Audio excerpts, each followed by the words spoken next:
Pembacaan Alkitab dalam Kitab Hakim-Hakim pasal 21. Suku Benyamin dapat tetap hidup. Orang-orang Israel telah bersumpah di Mizpah demikian, seorang pun dari kita takkan memberikan anaknya perempuan kepada seorang Benyamin menjadi istrinya. Ketika bangsa itu datang ke Betel dan tinggal di situ di hadapan Allah sampai petang, maka mereka pun menyaringkan suaranya menangis dengan sangat keras. Katanya, "Mengapa ya Tuhan, Allah Israel, terjadi hal yang begini di antara orang Israel, yakni bahwa hari ini satu suku dari antara orang Israel hilang?" Keesokan harinya pagi-pagi, maka bangsa itu mendirikan mezbah di situ, lalu mempersembahkan korban bakaran dan korban keselamatan. Pada waktu itu berkatalah orang-orang Israel, "Siapakah dari seluruh suku Israel yang tidak ikut datang dengan jemaah ini untuk menghadap Tuhan? Sebab mereka telah bersumpah dengan sungguh-sungguh mengenai orang yang tidak datang menghadap Tuhan di Mizpah. Demikian, pastilah ia dihukum mati." Orang-orang Israel merasa kasihan terhadap suku Benyamin, saudaranya itu. Maka kata mereka, "Hari ini ada satu suku terputus dari orang Israel. Apakah yang dapat kita lakukan kepada orang-orang yang tinggal itu dalam hal mencarikan istri? Karena kitalah yang bersumpah demi Tuhan untuk tidak memberikan seorang pun dari anak-anak perempuan kita kepada mereka menjadi istrinya." Sebab itu berkatalah mereka, "Dari suku-suku Israel adakah satu yang tidak datang menghadap Tuhan di Mizpah?" Lalu tampaklah bahwa dari Yabesi Gilead tidak ada seorang pun yang datang ke perkemahan jemaah itu. Lalu diperiksa jumlah bangsa itu, dan tampaklah tidak hadir seorang pun dari penduduk Yabes Gilead. Maka perkumpulan itu menyuruh ke situ 12.000 orang dari orang-orang gagah perkasa, dengan memerintahkan kepada mereka demikian, "Pergilah, pukullah penduduk Yabes Gilead dengan mata pedang, juga perempuan-perempuan dan anak-anak. Tetapi perbuatlah begini, hanya semua laki-laki sajalah dan semua perempuan yang telah pernah tidur dengan laki-laki harus kamu tumpas."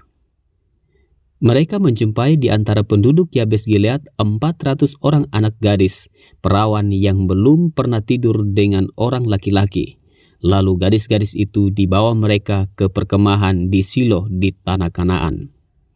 Sesudah itu segenap umat itu menyuruh orang membawa pesan kepada Bani Benyamin yang ada di Bukit Batu Rimon, lalu memaklumkan damai kepada mereka. Pada waktu itu kembalilah suku Benyamin, dan kepada mereka diberikan perempuan-perempuan yang telah dibiarkan hidup dari antara perempuan Yabes Gilead, tetapi belum cukup juga jumlahnya bagi mereka. Maka bangsa itu merasa kasihan kepada suku Benyamin, karena Tuhan telah membuat keretakan di antara suku-suku Israel. Kemudian berkatalah para tua-tua umat itu, "Apakah yang dapat kita lakukan kepada yang tinggal ini dalam hal mencarikan istri? Sebab perempuan-perempuan telah punah dari antara suku Benyamin." Lagi kata mereka, "Warisan orang-orang yang terluput itu haruslah tetap tinggal pada suku Benyamin, supaya jangan ada satu suku yang terhapus dari antara orang Israel. Tetapi kita ini tidak dapat memberikan istri kepada mereka dari anak-anak perempuan kita, sebab orang-orang Israel telah bersumpah demikian. Terkutuklah orang-orang yang memberikan istri kepada suku Benyamin." Lalu kata mereka pula, "Setiap tahun ada perayaan bagi Tuhan di Silo yang letaknya di sebelah utara Betel, di sebelah timur jalan raya yang menuju dari Betel ke Sikem, dan di sebelah selatan Lebona." Maka mereka berpesan kepada Bani Benyamin demikian, "Pergilah menghadang di kebun-kebun anggur. Perhatikanlah baik-baik, maka apabila anak-anak perempuan Silo keluar untuk menari-nari, baiklah kamu keluar dari kebun-kebun anggur itu, dan masing-masing melarikan seorang dari anak-anak perempuan Silo itu menjadi istrinya dan pergi ke tanah Benyamin. Apabila ayah atau saudaranya laki-laki datang untuk menuntutnya kepada kami, maka kami akan berkata kepada mereka, serahkanlah mereka itu kepada kami dengan rela hati. Sebab dalam pertempuran kita tidak dapat menangkap seorang perempuan untuk menjadi istri mereka masing-masing. Memang kamu ini tidak memberikan anak-anak gadis itu kepada mereka, sebab seandainya demikian kamu bersalah." Jadi Bani Benyamin berbuat demikian. Dari gadis-gadis yang menari-nari yang dirampas itu, mereka mengambil perempuan, jumlahnya sama dengan jumlah mereka. Kemudian pulanglah mereka ke milik pusakanya, lalu membangun kota-kotanya kembali dan diam di sana.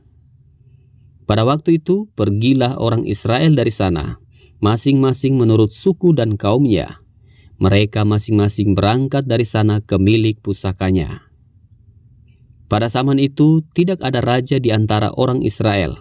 Setiap orang berbuat apa yang benar menurut pandangannya sendiri.